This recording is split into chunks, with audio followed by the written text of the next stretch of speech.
Private Benjamin. That's from 1980, and I got to see that movie.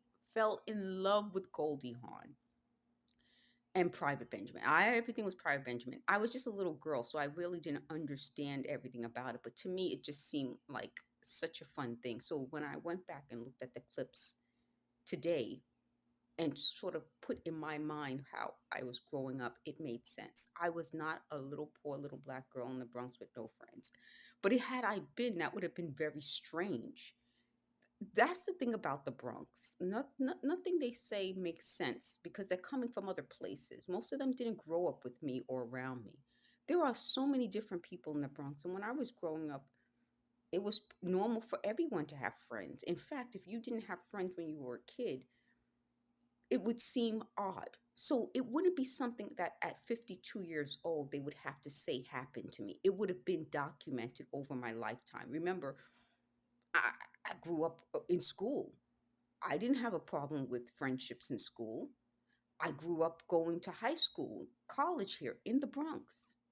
It's never been documented. So why are they suddenly coming up with this OCD diagnosis from afar through this system? Because it's to discredit me. So going back to why it's important that I'm showing like clips of things that happened throughout my childhood. How would I have gone to see the movies?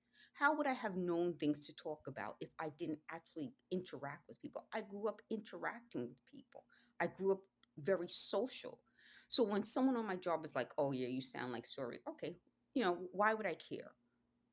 That's the point. The whole point is that this is about trying to change who I am and rewrite history so that black people in the Bronx were isolated or I wasn't liked. Then why would you clone me? Why would you put me as a character in a book? It doesn't make sense. It makes sense to them because there's something seriously wrong with people who do this. Seriously.